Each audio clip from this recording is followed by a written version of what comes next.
Namaskar ji.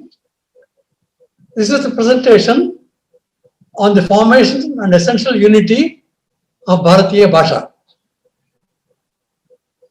This will also talk about Meluha, explain the context in which Meluha is used as a language of the people who wrote the Indus script.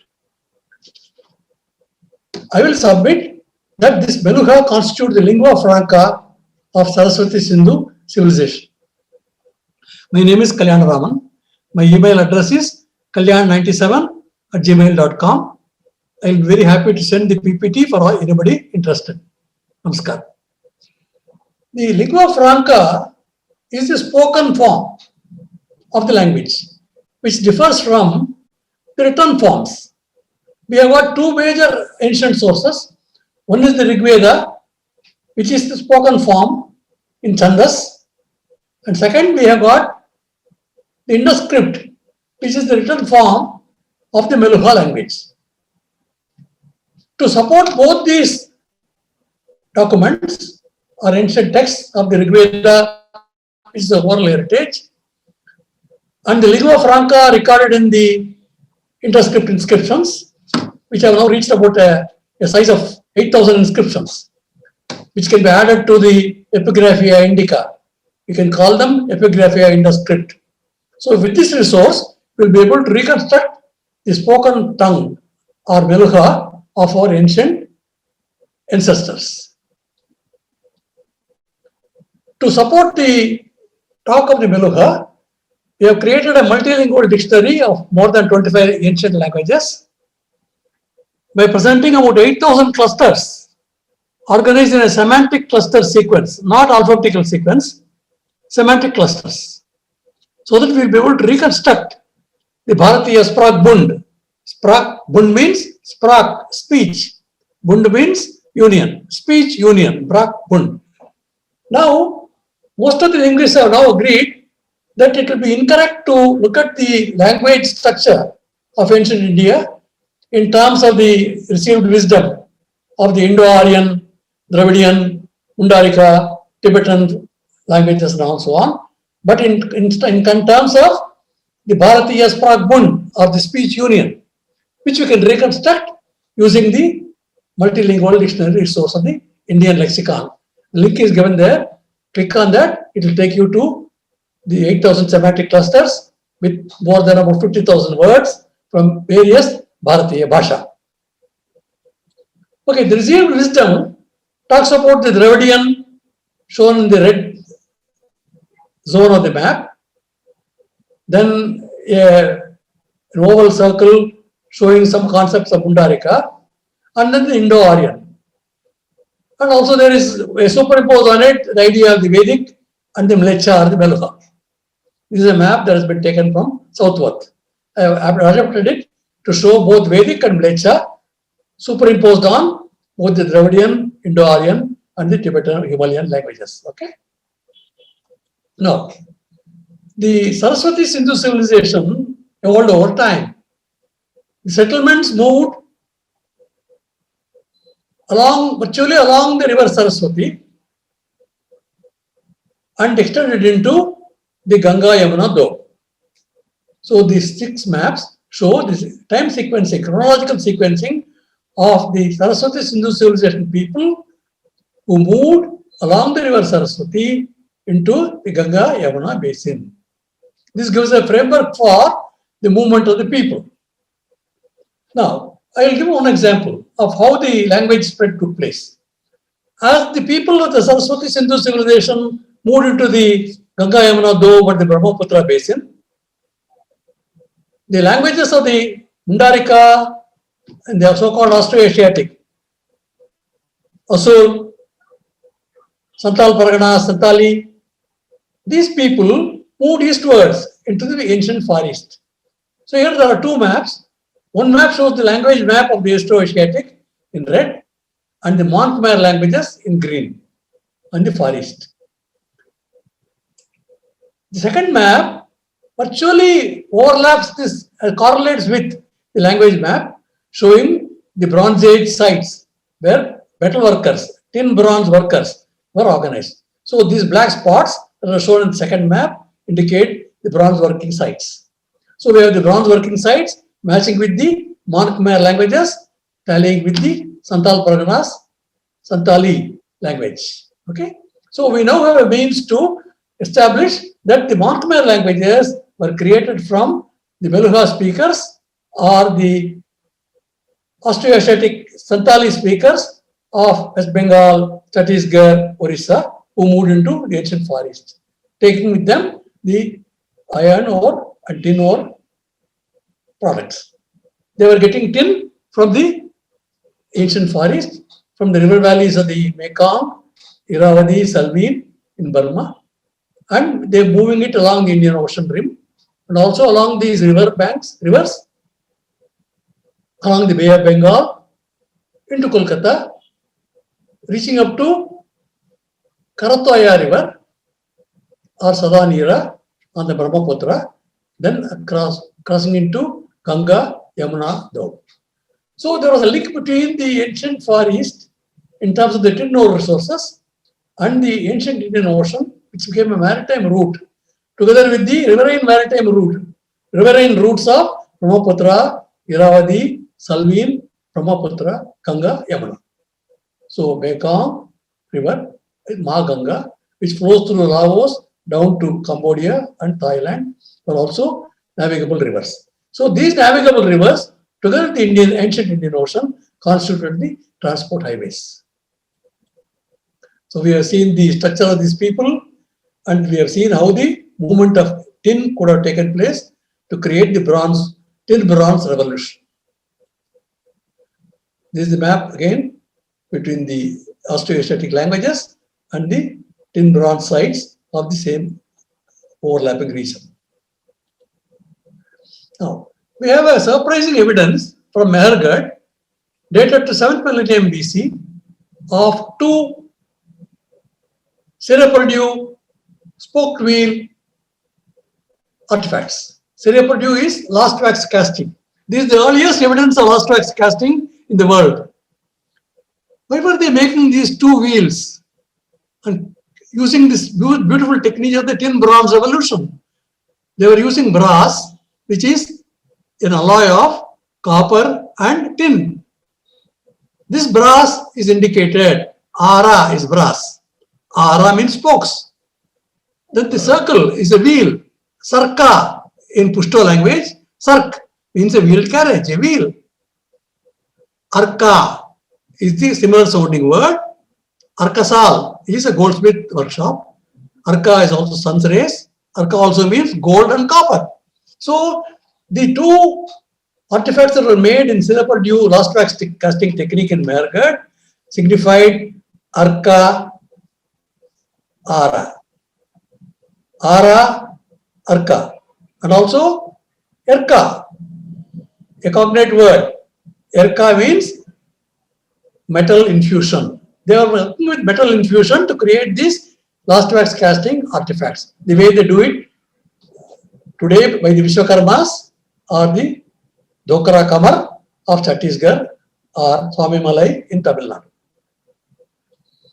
Here are some examples of how the blacksmiths were signifying themselves. So here is an anthropomorph showing a horned person lifting up his hand. Eraka. Eraka means lifted up arm. Lifted arm is Araka. Eraka means metal infusion. The horns is code. Code means Koda, horn, Koda, workshop. So, metal infusion workshop. The person is ligated to a bull. The bull is Dangar. Dangar is a bull. The corresponding word is Dangar, blacksmith, Thakur, blacksmith. So, he is a blacksmith working with metal infusion and creating last wax casting artifacts, Sirapurdue artifacts. So the same kind of a principle is used in showing a man ligated to a bull and carrying a staff as a symbol that he is no salesman, he is a marketer. So this Dangar blacksmith is marketing the products that he has made.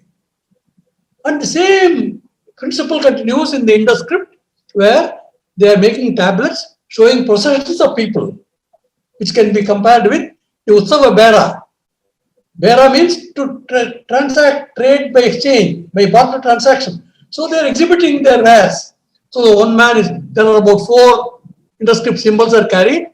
The first symbol carries the spoked wheel. Second symbol carries the scarf. Scarf is dhatu. Dhatu means scarf. Dhatu also means mineral ore. And then he is showing a one-horned young bull. Konda is a young bull. It has got one horn. Open. That one horn means singin. Singin means forward thrusting spiny horn. Konda. Konda means a fire altar, a fire trench with live coal. So singin, konda. Singin is ornament gold. Singi is ornament gold. Kunda is, kundan is fine gold. So he is working with fine gold and ornament gold. Then the fourth symbol is that of a standard device that appears in front of the one-horned bull in thousands of inscriptions of the interscript. What is this? It has got 2 components. The top component is a lathe. The bottom component is a portable furnace. The lathe is called kunda. The corresponding word in a homonym, a similar sounding word is kundan, fine gold. The bottom is kamatamu. Kamata is a portable furnace of the goldsmith. Kamata means a mint. So lathe, kunda, fine gold, kamata, mint. Gold, mint. So he is exhibiting now with these 4 exhibits, Utsava Bera of 4 in procession. The message conveyed in the interscript is that I am now working with Sere Purdue technique to make sculptures, working with mineral ores, working with fine gold and also ornament gold with the kunda, that is the turner, a lathe. Kunda also means a lathe, working with the lathe so that you can create jewelry, work with an mint to create artifacts which can be transacted across the region where we have seafaring merchants carrying these products for trade. That is the mechanism. That is the message. So what is a yagna? So Konda we know is a fire trench. Agni Kunda we know is a sacred fire altar. This sacred fire altar was being used for purification of metals. So the Maitrayani Samhita very clearly says that yagna is to perform, to kalpatam, to produce and purify trapu. You can see trapu, syama, iron, black iron, lohita, copper, other metals, ayasam, ayas, alloy metals, hiranyam, rupam. So these metals, ashtadhatu, are purified in the yagna, kalpatam. So that is the mechanism whereby the yagna worship and the evolution of the chandas in the Rig Veda can be related to the latter day interscript activities of the Saraswati Sindhu civilization, which has been shown in archaeology to have more than 2,000 archaeological sites on the banks of the great sacred river, Vedic river Saraswati. Out of 2,600 archaeological sites, 2,000 are on the banks of the river Saraswati, 80%. Okay. So now we have linked up the languages, the spoken tongue with the performance of the yagna. So the Meluha, the cognate word is mlecha. Mlecha is used by Panini, by Bharata, and Patanjali explains mlecha as mispronunciation, ungrammatical usage, which means he is referring to the lingua franca. So just as we know, the spoken form of Hindi by an auto rickshaw driver will differ from the written form of the chandas or the Hindi ancient texts. So the same principle applies to this Meluha. Meluha is the spoken form of the versions, proto-versions of the present-day languages of Bharat. So we have now achieved a fantastic identification of the essential unity of all the 25 languages of India into Meluha. The spoken form was the common. So the workers in the Indus Valley, Saraswati River Valley, and all these 2006 archaeological sites, producing their wealth-producing artifacts, were able to communicate with each other, absorb language features from one another, and make them their own. This is called the linguistic area or the Sprachbund, speech union. This is the nature of the evolution of the Bharatiya languages. Now let us see the examples. So here is a seal which shows that great young bull, singing, Honda, ornament gold, fire altar, together with two other symbols. One is Loa. Loa means Ficus glomerata, the famous sacred leaf, ficus leaf. Loha. Loa is the leaf, Loha is the metal. So he's working with metal and he's also showing the rim of a jar. Karnaka, Kanka, Karna is the rim of a jar. It's the ear of the jar. Karna is the ear. Karnaka is helmsman, a boatman. Karnam, village Karnam. Deshi Karnam, Desha Kulkarni, Kulakarni, Karni. Karni is a supercargo. Karni is a scribe, is an accountant.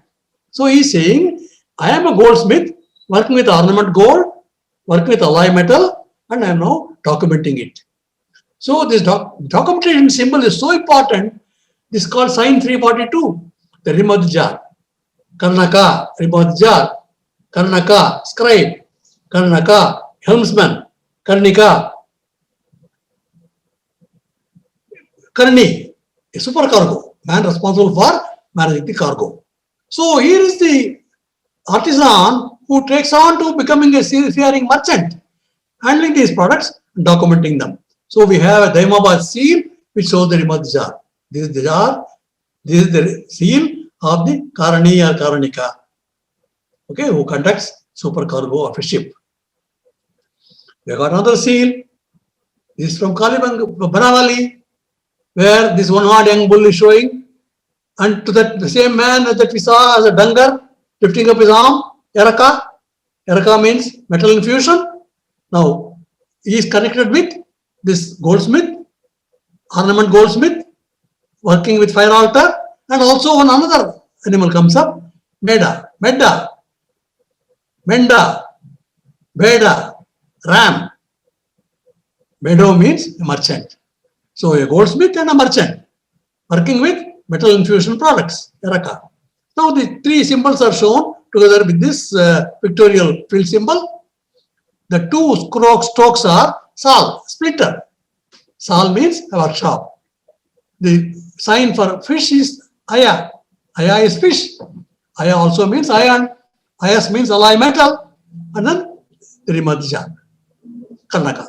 So he is now documenting and putting a seal, and then the products that he makes, he packages it, puts the sealing on top of it, and then sends it as cargo. Okay. So the same principle follows in a magnificent seal. Now the Loha, ficus leaves, the 9 of them. 9 is no, Nava, no, Lo. No, Lo. In Assamese, Na becomes La. Loha, Loa, Loa. So that's using 9 to make sure that I am trying to communicate the word no, Lo, Lo, Lo. Copper. Now, this is linked to the standard device which we discussed, and there are two rings, links of a chain. The link of a chain is called Kataka. Kataka is two links of chain, link of a chain. Kataka also means a caravan. So this seal shows that a caravan of these artisans and seafaring merchants are transacting their wealth-producing articles, which are accounted for by the inscription at the bottom. So there again you will see a spoked wheel, Arka, Arkasal, Ara, brass. So the Arkasala, workshop products. And then the rhombus with a corner is Kanach. Kanach means a corner. Kanchu, Kancha, Kamsa, brass, bell metal. Then the stroke, khanda. A notch is a khanda. Khanda is a notch. Khanda also means implements. The stroke is dhala. Stroke also means, dhala means an ingot, large ingot. So he is maker of equipment and ingots. As we see again, aya fish, aya, ayas, aya iron, ayas alloy metal. Arrow, khanda, arrow, khanda, equipment. Then we have the temple shown as an architectural form, kolel. It's a temple. Kolel also means a smithy and a forge in the Kota language. So from the smithy and the forge, we are making equipment with alloy metal. We are also making ingots and equipment. We are working with brass and bell metal. These products are being transported using this seal, which will be impressed on a ceiling on a cargo.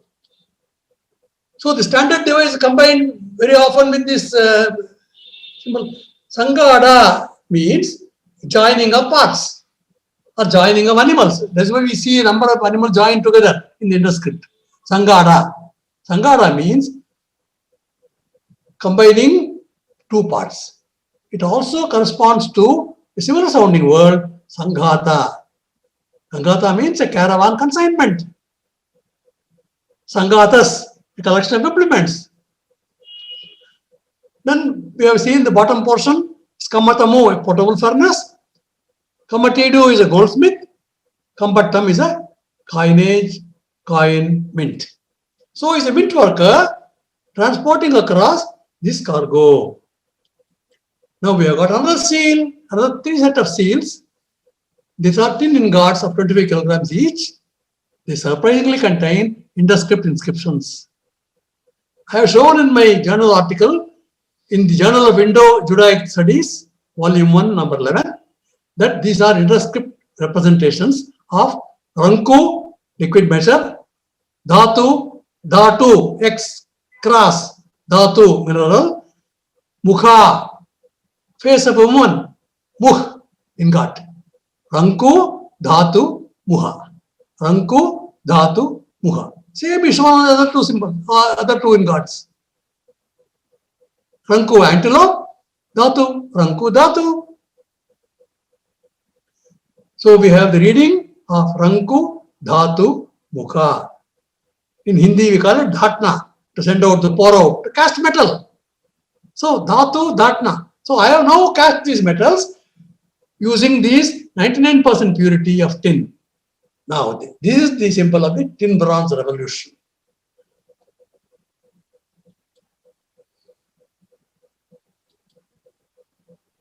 Who are these traders? There is a seal with a cuneiform inscription that indicates who they are. There are two people here, merchants. One is a male, another is female. This male merchant is carrying a goat.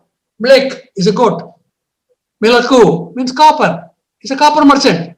He's lifting up his arm. He also makes Serapadu, last week, Yaraka, gold metal infusion.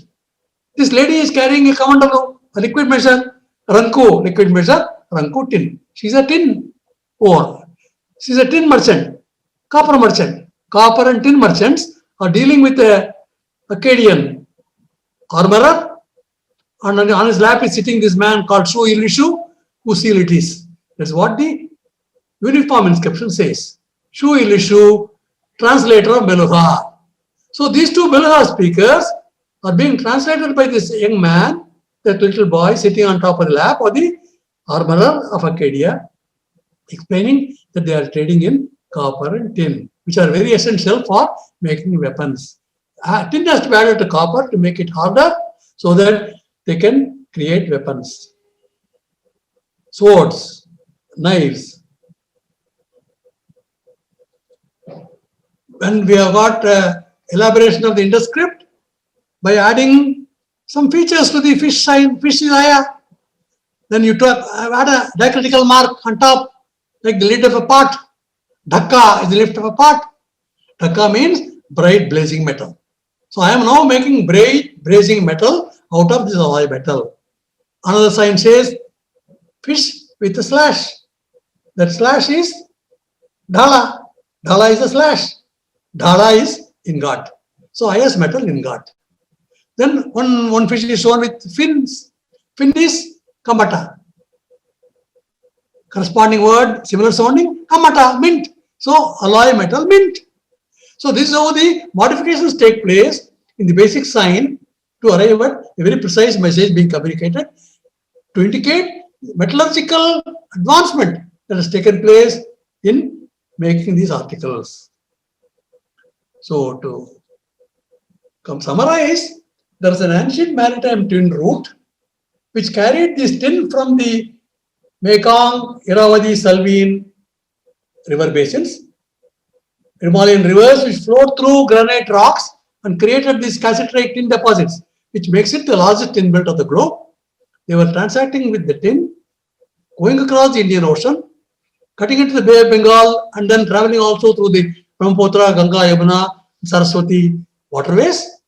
And from the west coastline of Dholavira, they move into Persian Gulf or even into the Red Sea and create the ancient maritime tin route, which is exhibited on this map. Okay, now to summarize, we now have a means for reconstructing the ancient economic history of the country, which has been enshrined by Angus Madison in a treatise for the Organization for Economic Cooperation and Development before the European Union was created. He said India accounted for over 33% of the world GDP as of one common era. So how did it happen? For thousands of years, Indians were great traders, using the trade centers of the Saraswati civilization and the resource areas of Bokaro, Rourkela, Dandakaranya, Bolangir, Kiriburu, and the Sahyadri mountain ranges, getting the iron ore, getting the copper ores, and getting the tin ore from the Far East, and then transacting within us with this equipment that was made. So they were creating wealth. So all the inscriptions, more than 8,000 have been found so far. They are accounting ledgers of the wealth created by these people of the Saraswati Sindhu civilization. Thank you very much. Namaskar. And now I will request Ram Mohan ji to continue the presentation to explain the formation and essential unity of the Bharatiya languages in the following slides. My pronouns to all the deeply interested Indological and civilizational study groups. One of the greatest discoveries in the history of civilization after the discovery of the wheel and fire in cultural terms is the deciphering of the Indus script, Saraswati script, the oldest script in the world. So this has been mentioned by the finance minister during last year's budget speech by Dr. Kalyan Raman. I am Ram Mohan, the co-director of the Saraswati Research Center along with Dr. Kalyan Raman. So the writing system has got about 7,000 inscriptions based on that in the Indus script corpora, almost all of which constitute metalwork catalogs, which Dr. Kalyan Raman explained now. So this is indicated by Vishwamitra in his famous statement. Then in the Vedic terminology, they have got Chandas, which is prosody, which was the diction for the chanting of prayers, Vedas, and the philosophical texts. So Rigveda used Aryan Vachas, which is also of the Dasyu, Dahak people, while Mlecha or Meluha as the spoken form of the word. This is, as Dr. Kalyan Raman explained, it is a crude form, ungrammatical form. That is, so the Indian language system consists of these two things. There are great researchers made in this, like Emano.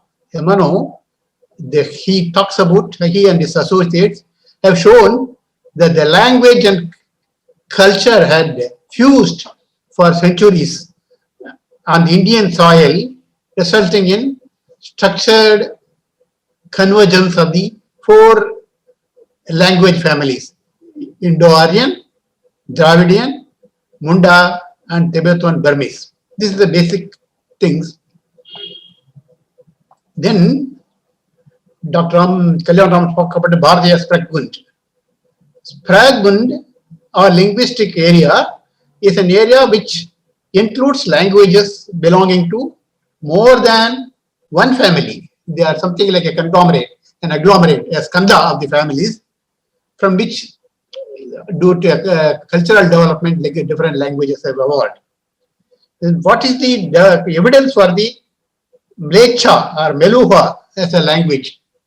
Mlecha language is a language which is spoken by the uncultured, the lower class of the people. If you see in Kalidasa's dramas, the educated, the elite will speak in Sanskritam, and the other people will speak in, the lower class people will speak in Prakritam.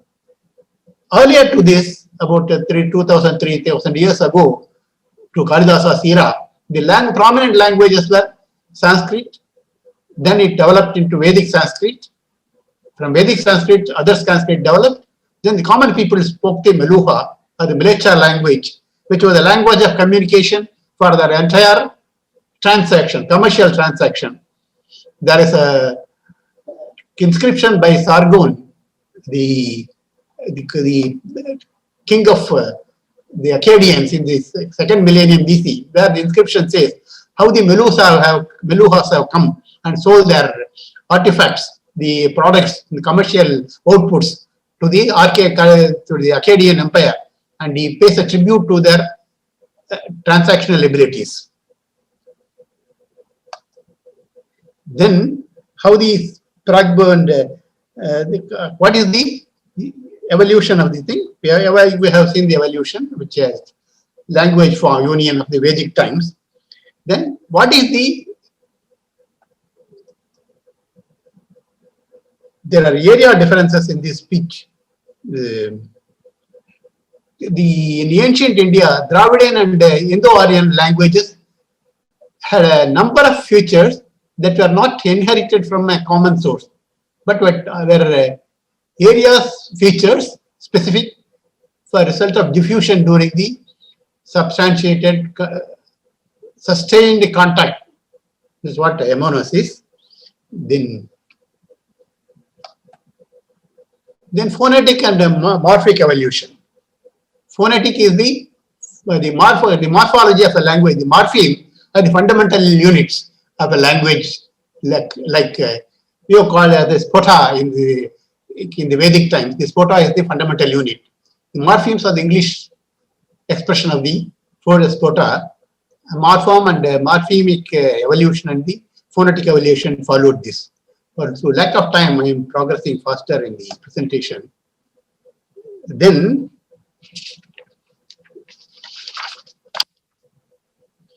in fact, you can see there is how the language evolved from during the course of time, how the Malayalam language evolved from Tamil and combination of Sanskrit. Dr. Prabhakara Varir and Dr. And his companion, they developed this what we call Vrikshopakelakam theory in the phonetics. From one language, other language totally connected but not identical, developed for the development of Malayalam. So the development of the languages, Sanskritam, Tamil or other things, they are based on this Vrikshopakelakam from the four families of the Indo-Aryan languages, Indo-Asiatic languages, from which it has developed.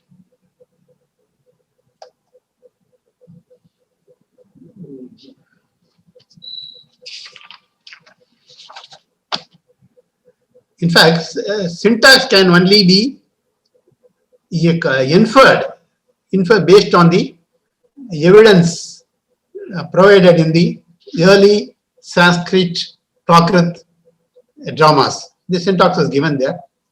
Then similar works have been done on all the languages of the language family, this Pragbant. Then we come to the what we have discussed now. The references, there is a reference to Ansu, which is similar, identical with the Tocharian word called for iron, called Ansu, which is similar to Amsu, which is referred to in the Rig Vedas. Amsu refers to the Soma. Soma refers to the liquid metallic component. So the Tocharian language, which is in Kyrgyzstan, which is an extinct language, it talks about the reference to Ansu in ancient Mesopotamian traditions, parallel to legendary legends of Sayana falcon, which is used in Vedic tradition of Soma, attested so in archaeological evolutions, there are discoveries. So Ansu might have denoted the electrum, gold and silver component, which was subjected to reduction by oxidation of impurities by incessant transformation. Firing for the overlap of the bronze and the iron ages and continuum of the metalware techniques from the days of Saraswati Sindhu civilization in ancient India. They have made lots of researches into this, which have established the connectivity between the metallic age. In fact, as Dr. Kalyan Raman mentioned, all the inscriptions, the 7,000, 8,000 artifacts and inscriptions we found, they speak in one language. One about the commercial activities of the Indus Valley or Saraswati civilization, which all these symbols, these could be interpreted as all the hieroglyphs could be interpreted as the bill of lading and the commercial coinages for a transaction. So this is what we have inferred by going through several 8,000 meta things, so which talk about a great accounting system developed in ancient India. There is also reference in ancient Tamil text, like Purnanu, I think the verse 80. It talks about the movement of the Velir kings, who are the associates of the Gujarat, the Gurjara area where Krishna and the Yadus ruled. They were there in Dwaraka. From there, for 40 generations, they were been ruling. Say they moved to Tamil Nadu during that time, as referred to in the 80th verse of Purnanuru, which talks about the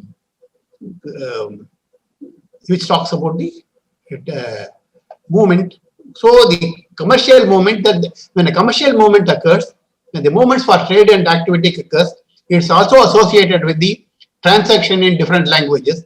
Those fragment, the basket of languages developed, each language borrows from other language, and the whole civilization progresses based on the informational exchange to different languages.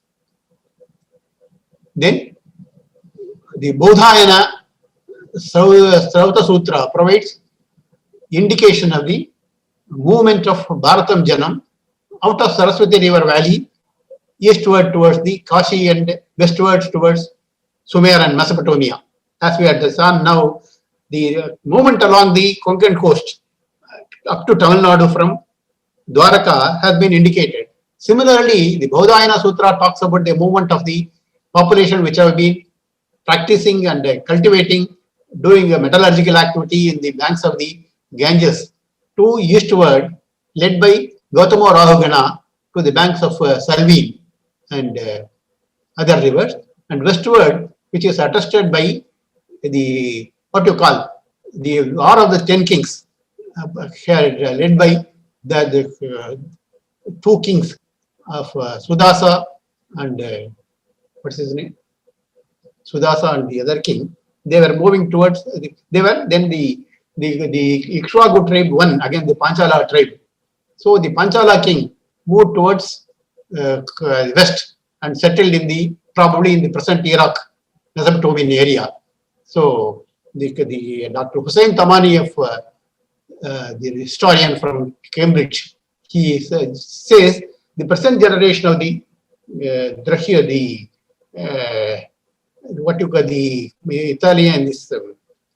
the Muslim tribe in that area, they were the descendant of Drahu, who moved from the banks of say Indus and Saraswati westward towards there and settled their thing. So they were called they were the descendants of the Hugh. So there was internal activity and external activity between different civilizations, which developed the linguistic exchange, and from that, the fundamental aspect of the basic language structure from the Meluha language in combination with the 3 other 4 languages, the about 24 South Asian language corpus developed, which spread throughout the India, throughout the entire South Asia, Asiatic region, South Asiatic region, and Austroasiatic region. This is the, so this is, these are all the gadgets developed in Ur and Harappa after the,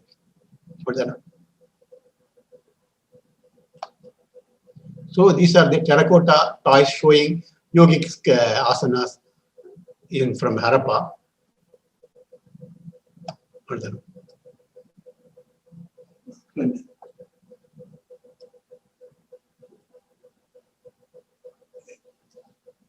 India. This also talks about the